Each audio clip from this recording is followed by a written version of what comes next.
Buongiorno e benvenuti a questa prima edizione del nostro telegiornale. Vediamo subito i titoli. Scossa di terremoto di magnitudo 5.1 al largo di Reggio Calabria. Il sisma avvertito in tutta la Sicilia orientale fino a Malta. Ad Albstadt, in Germania, madre, padre e figlio di 6 anni morti sotto le macerie del loro appartamento distrutto da una fuga di gas. Erano originari di Castellammare del Golfo, nel Trapanese. Intimidazione contro un locale del mercato storico di Ortigia in fase di ristrutturazione. Titolari: non capiamo il perché. Calessi lanciati al galoppo in una gara clandestina a Campo Rotondo in provincia di Catania, il tutto ripreso dai droni della polizia. Noi stiamo dalla parte dello Stato. Nicola Di Matteo ricorda il fratello Giuseppe strangolato e sciolto nell'acido 30 anni fa dalla mafia. E come uno sputo in faccia dal siracusano la protesta di agricoltori e allevatori contro l'accordo tra Europa e America del Sud. Calcio, prima gara del 2026 domani per il Palermo che giocherà sul campo del Mantova. Inzaghi ritrova tutto il gruppo al completo. Ancora calcio, il Catania domani tornerà a giocare al Massimino contro la Cavese. In difesa Toscano recupera Allegretto.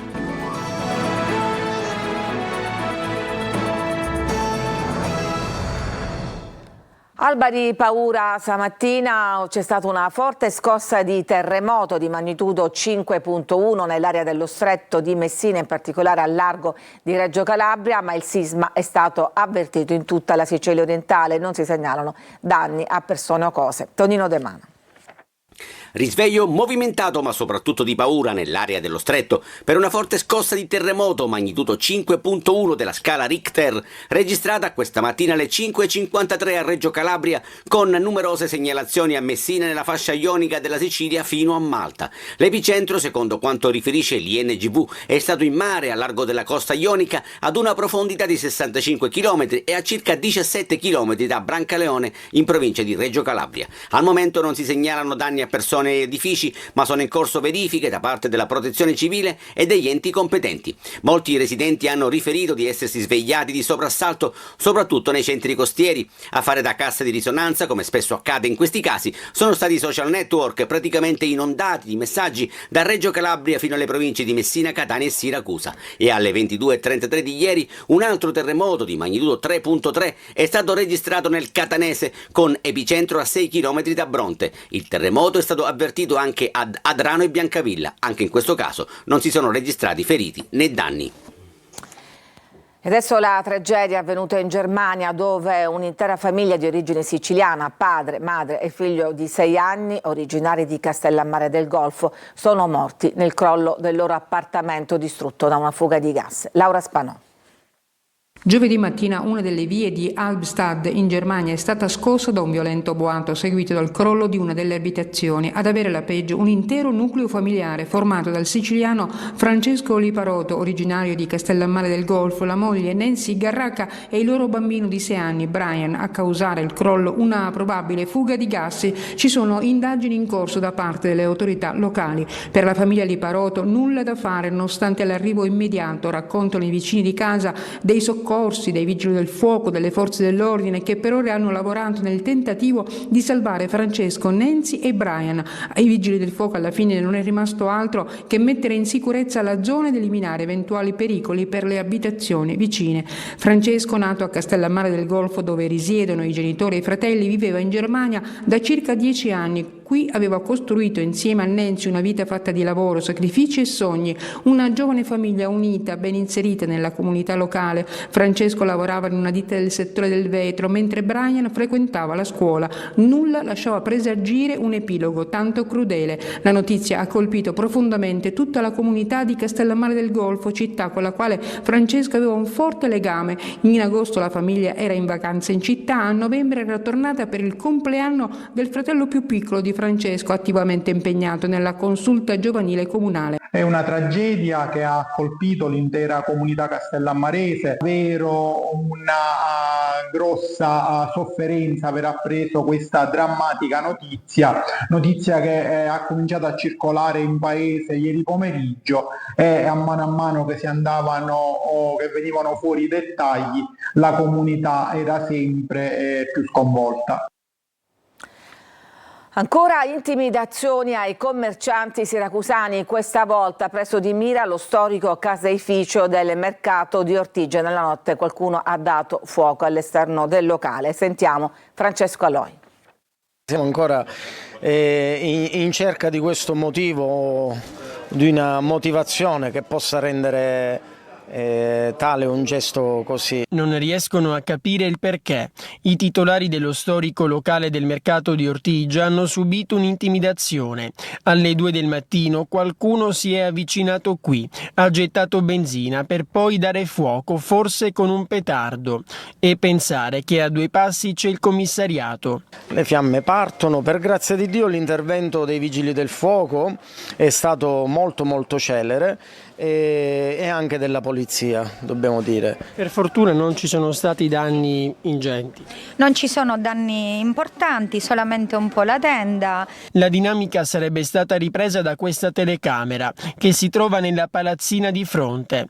Quelle del locale invece erano disattivate perché qui stavano per partire i lavori di ristrutturazione. Non vediamo il perché di una cosa di questo tipo, che è una cosa fatta in bello stile, perché è un'intimidazione a tutti gli effetti. Avevano annunciato tutto con questo video appena qualche giorno fa. Primo fra tutto perché facciamo questa ristrutturazione, quindi ci troverete con un locale ristrutturato, diverso. Ingrandiremo. Adesso la polizia è al lavoro per dare un nome all'autore dell'intimidazione.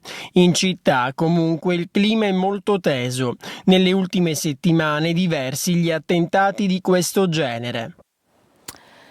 2 calessi lanciati al galoppo in una gara clandestina, tutto ripreso dai droni della polizia. Simona Mazzone. Avevano organizzato una corsa clandestina di cavalli a Camporotondo e Tneo, la vedete in queste immagini diffuse dalla polizia, che ha denunciato anche per maltrattamento di animali 15 persone, tutte della provincia di Messina.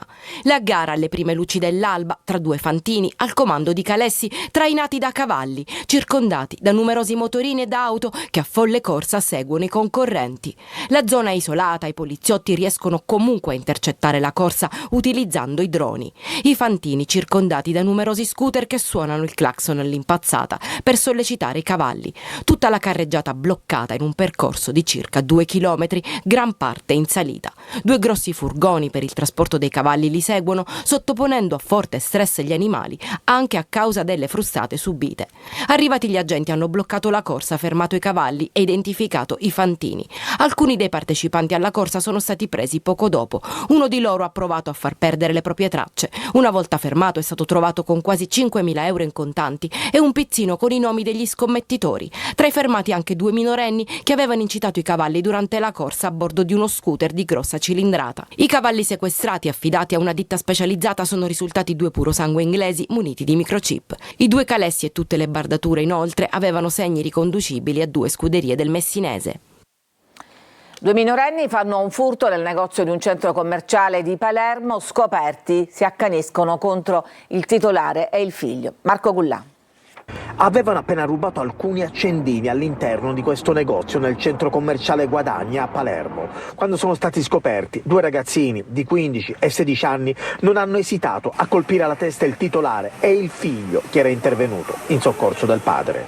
I carabinieri del nucleo radiomobile, grazie alle immagini del sistema di videosorveglianza, sono riusciti a bloccare e arrestare i 2 rapinatori e denunciare un 19enne accusati di rapina impropria e lesioni personali aggravate. I militari sono intervenuti dopo la segnalazione di un commerciante cinese ferito alla testa nel centro commerciale, ferito con calci e pugni anche il figlio. Uno degli impiegati del negozio ci racconta che il ragazzo dovrà essere operato dopo la brutale aggressione. Sì, soprattutto suo figlio che ha avuto un grande, ferito proprio nell'orecchio, si è rotto forse la timbra dell'orecchio, forse, e così ora è andato all'ospedale, forse addirittura ci vuole un piccolo operazione addirittura per curare, perché è stato rotto dentro il, come si chiama, Vabbè, insomma, sì, ora ancora si sente un po' male. Il GIP per i minorenni di Palermo ha convalidato l'arresto e disposto per i due l'obbligo di permanenza in casa. E veniamo al caso del minore picchiato dal padre e finito su TikTok. La magistratura aveva fatto precedenti segnalazioni ai servizi sociali senza esito. Adesso il Comune ha avviato un'indagine interna. Roberta Lunghi. Non intendiamo nasconderci dietro alcun alibi. Con queste parole l'assessora ai servizi sociali del Comune di Catania, Serena Spoto, annuncia l'avvio di una indagine conoscitiva interna sul caso del minore vittima di violenze familiari emerse la scorsa settimana dopo la diffusione di un video su TikTok. È documentato che già nel mese di luglio il bambino fosse stato trovato solo in strada e che a seguito di quell'episodio la procura minorile avesse disposto un monitoraggio. Un controllo che secondo l'amministrazione comunale non ha prodotto gli effetti attesi e sul quale ora si vuole fare piena luce. Stiamo verificando con estremo rigore perché quel monitoraggio non abbia funzionato e perché la situazione sia degenerata fino a questo punto. La cittadinanza ha il diritto di sapere, ha spiegato l'assessora. Parallelamente all'indagine interna, il Comune rafforza il sistema di tutela dei minori con l'istituzione di un tavolo tecnico permanente promosso in sintonia con il sindaco Trantino, un organismo operativo che coinvolgerà servizi sociali, scuole, sanità, autorità giudiziaria minorile ed enti del terzo settore.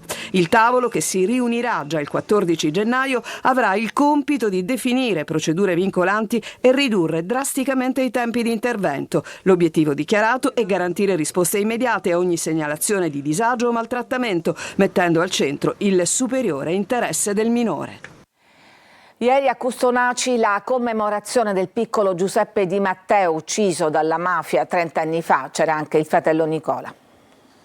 Parto dalla vittoria di Giuseppe Di Matteo e questa vittoria non la dichiaro io, ma la dichiara il suo carceriere negli atti che abbiamo potuto leggere e che sono in archivio della Commissione Antimafia. Perché il carceriere del piccolo Di Matteo dice: quel bambino ha sconfitto la mafia. È vero, il piccolo Giuseppe Di Matteo ha vinto la mafia, così come ha ribadito stamani a Custonaci davanti al murales dedicato a lui il presidente della Commissione Nazionale Antimafia, Chiara Colosimo, ricordando il 30° anniversario del suo brutale omicidio. Anche quest'anno Custonaci ha ricordato Giuseppe, rapito a 12 anni il 23 novembre 93 mentre si trovava in un maneggio di Villabante da uomini di Cosa Nostra e tenuto prigioniero 799 giorni. Il bambino l'11 gennaio 96 venne strangolato e sciolto nell'acido. Importante il messaggio del fratello di Giuseppe, Nicola. Con Giuseppe eravamo piccolini quando è successo il fatto, eravamo sempre complici in tutto perché giocavamo insieme, stavamo insieme, avevamo anche dei battibecchi, però eravamo sempre complici, uniti. Potevamo avere una strada diversa da questa di oggi. Abbiamo scelto di stare dalla parte dello Stato e continueremo a stare dalla parte dello Stato perché è giusto così. Sarà imperdonabile da parte nostra sia per i carcerieri, sia per chi ha deciso di ucciderli, sia per anche faceva parte anche mio padre di questo. Protagonisti assoluti sono stati i bambini di tutte le scuole di Custonaci e San Vito Lo Capo. Questi ragazzi saranno il futuro, quindi loro possono scegliere da che parte stare. Ci fermiamo, c'è una pausa per la pubblicità, torniamo subito dopo.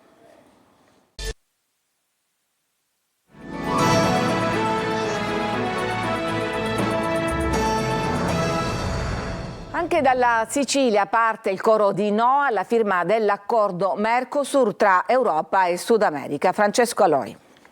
È uno sputo in faccia alle aspettative dei produttori agricoli. Gli agricoltori definiscono così l'accordo sul Mercosur.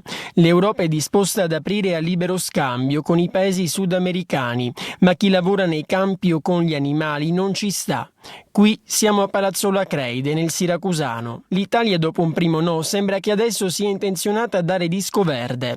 Ma resta il no della Francia, che a dicembre, insieme all'Italia, aveva chiesto più garanzie. Che nel Sud America non rispettano le normative che rispettiamo noi, le normative normative del green che aspettiamo noi in Europa. Perciò non possiamo essere competitivi, lì sarebbe la distruzione per l'agricoltura europea. Produrre nei paesi Mercosur è più facile. I controlli rispetto alle nostre zone sono meno stringenti e quindi i costi più ridotti. Per questo in Italia, così come nel resto d'Europa, la preoccupazione degli agricoltori è tanta. Noi non possiamo permettere l'importazione delle carni dell'America Latina dove le leggi sono diverse dalle nostre, l'uso degli antibiotici, l'uso di altri tipi di forme di ingrasso che non sono consoni alle nostre qui in Italia e in Sicilia soprattutto. Per provare a convincere Italia e Francia, l'Europa ha aperto ad una modifica nel regolamento di accesso ai fondi PAC, dedicati proprio all'agricoltura. Nessun aumento delle risorse, ma un'accelerazione nella disponibilità. Intanto lunedì la von der Leyen dovrebbe firmare l'accordo in Paraguay, mentre le proteste in Europa continuano. La Guardia di Finanza di Catania ha sequestrato oltre 70.000 articoli di vario genere, riprodotti per la casa, luminari, accessori di abbigliamento, non riportanti le indicazioni previste dalla legge. Gli interventi della compagnia di Paternò hanno riguardato punti vendita a Biancavilla, Adrano e Paternò, tutti gestiti da 6 soggetti di nazionalità cinese. Pronto soccorso in Sicilia ancora in ginocchio per i troppi accessi legati ai sintomi gravi dell'influenza, intanto restano ancora incomplete le case di comunità. Roberta Lunghi. Febbre altissima e poco sensibile agli antipiretici, tosse persistente, polmoniti interstiziali. L'influenza stagionale continua a mandare in tilt il pronto soccorso di tutta l'isola, con un picco di disagi a Palermo. Al Policlinico varata una task force con 10 posti letto ricavati da altri reparti. Al cervello le code di malati hanno spinto Schifani a verificare il sistema che sembra non reggere. Dal canto loro i medici ospedalieri lanciano un appello. Non è che basta avere la febbre, un po' di tosse e andare al pronto soccorso, è sbagliato. Sicuramente si possono trovare persone con influenza, se uno l'influenza non ce l'ha, c'è il rischio che se la prenda proprio il pronto soccorso. E allora che fare? Quando i pazienti fragili si ritrovano incapaci di gestire l'incalzare dei sintomi, si impone intanto una telefonata e una visita al medico di base. Nel paese delle ipotesi possibili spunta il miraggio delle case di comunità, con gli hub operativi H24 come strutture principali, che forniscono assistenza primaria, attività specialistiche e diagnostica di base. Si tratta di luoghi intermedi tra l'assistenza domiciliare e l'ospedale, pensati per evitare ricoveri inappropriati. La mappa di questi luoghi però in Sicilia è ancora incompleta. Sono 146, 22 sono state attivate, abbiamo tempo fino al 30 giugno. A Catania è attiva, seppure al momento soggetta a lavori di adeguamento antincendio, la casa di comunità Hub Pilota del San Luigi. Ultimati i lavori delle case di comunità di Gran Michele e Mirabella, 3 dunque in totale sulle 29 previste sul territorio della provincia di Catania. Saranno 10 gli ospedali di comunità nel catanese con posti letto per eventuali degenze. L'accesso alle case di comunità è aperto a tutti i cittadini, che possono anche presentarsi autonomamente o essere indirizzati dal proprio medico di medicina generale o pediatra di libera scelta. Questo dunque è ciò che sarà, ma il termine ultimo del 30 giugno è dietro l'angolo. Ci fermiamo, c'è ancora una pausa e poi torniamo con la pagina sportiva e con Palermo e Catania che domani sono in campo. A tra poco.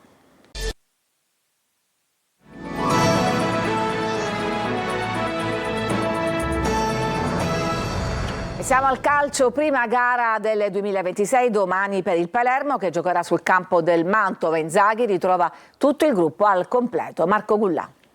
Si torna in campo dopo la mini sosta invernale. Il Palermo vuole riprendere da dove aveva lasciato, ovvero dalla vittoria. Domani a Mantova, nel match delle 15, i rosanero cercheranno di dare continuità alla striscia positiva del 2025, iniziare con il botto il 2026 è l'obiettivo di Pippo Inzaghi, sperando che qualcuno nelle prime posizioni inizi a steccare. Inzaghi ritrova il gruppo al completo. Bani e Diachité rientrano a disposizione dopo aver scontato il turno di squalifica, mentre Beresischi ha superato l'infortunio che lo aveva costretto a saltare le ultime 2 gare e viaggia verso una maglia da titolare. A Mantova, dunque, l'allenatore dovrebbe riproporre l'11 tipo che aveva garantito continuità e solidità nell'ultimo ciclo di partite. In avanti Palumbo e poi Ampalo partiranno dal primo minuto. L'altro posto, sulla tre quarti, dovrebbe essere di Leduaron con Basic come prima alternativa, in attesa di eventuali novità dal calciomercato. Anche a centrocampo pochi dubbi con Ranocchi e Segre in mezzo al campo, Pierozzi e Augello sulle corsie esterne. Dopo la sfida di Mantova, il direttore sportivo Osti accelererà sul mercato per regalare ad Inzaghi il sostituto di Brunori. L'obiettivo numero 1 resta sempre Tramoni del Pisa. E Catania domani tornerà a giocare al Massimino, avversario dei rossazzurri la Cavese, importante in difesa il recupero di Allegretto. Marco Carli. Torna Allegretto e questa è una fonte di sollievo per Toscano, perché con la squalifica di Celli il tecnico sarebbe stato costretto a ridisegnare il reparto se non ci fosse stato il difensore ex Picerno, che ha fatto bene da quando è stato chiamato in causa e che dopo l'assenza di Foggia torna fra i disponibili. Toscano dovrebbe schierarlo a sinistra con Pieraccini a destra e Di Gennaro in mezzo. L'altro ritorno è quello di Lunetta dalla squalifica. Contro la Cavese dovrebbe essere fra i titolari, anche perché Bruzzaniti, fra piccoli risentimenti muscolari al polpaccio dell'ultima parte di esperienza con il Pineto e l'integrazione negli equilibri della nuova squadra, potrebbe essere lanciato con un minutaggio crescente in queste prime partite dell'anno e partirà dalla panchina con la Cavese. Mentre il pubblico, come sempre, risponde presente con dati di prevendita all'altezza di Catania, la società è sempre concentrata sul mercato. Stoppa va verso la San Benedettese e nel caso libererebbe uno slot per un esterno sinistro, mentre a centrocampo si lavora sempre su Giabua con l'alternativa Vallocchia. In difesa l'obiettivo numero 1 resta Miceli. Intanto, tutti concentrati sulla Cavese, al Massimino c'è la possibilità di riprendere subito a correre. Impegni in trasferta per le altre siciliane di Serie C, ci dice tutto Sergio Colosi. Trapani atteso da una reazione emotiva sul campo. Dopo la nuova penalizzazione e un complessivo meno 15 in classifica, i Granata giocano oggi a Latina dalle 14:30 un inedito scontro salvezza. Le due squadre sono terzultime con 19 punti, valori tecnici dimezzati anche dalle cessioni. Trapani con una mentalità diversa. All'obiettivo playoff si è sostituita la necessità di fare punti per evitare la Serie D. All'esperienza dei sopravvissuti in Granata si aggiungono le motivazioni degli esordienti come Stauchuk, decisivo all'esordio contro il Casarano e premiato con una maglia da titolare. La cessione ufficiale di Balcosenza e l'udienza di primo grado per la penalizzazione, slittata al prossimo 22 gennaio, fanno da prologo alla trasferta di domenica del Siracusa al Veneziani. Gli azzurri, imbattuti da 4 giornate ma che perdono ancora pezzi, sono attesi da un Monopoli che nell'ultimo turno ha sbancato Cosenza. Pugliesi in piena corsa per i play-off, con il sogno di agganciare il quinto posto. Oggi il Siracusa sarebbe salvo, ma la gestione Ricci, dopo il ritardo nel pagamento degli stipendi e la conseguente penalizzazione, macchierà non poco l'attuale classifica. Per questo motivo servono punti e una prestazione di livello, come quella del turno precedente contro la Salernitana, assenti gli infortunati Zanini e Parigini e lo squalificato Pacciardi. La FIP comunica che il Tribunale federale ha sanzionato il club Trapani Shark con 2 punti di penalizzazione per l'anno sportivo in corso e il presidente del club Antonini con 2 anni di inibizione per irregolarità amministrative all'atto dell'iscrizione al campionato 2025-2026. Ed era l'ultima notizia, grazie per averci seguiti, a tutti un buon sabato.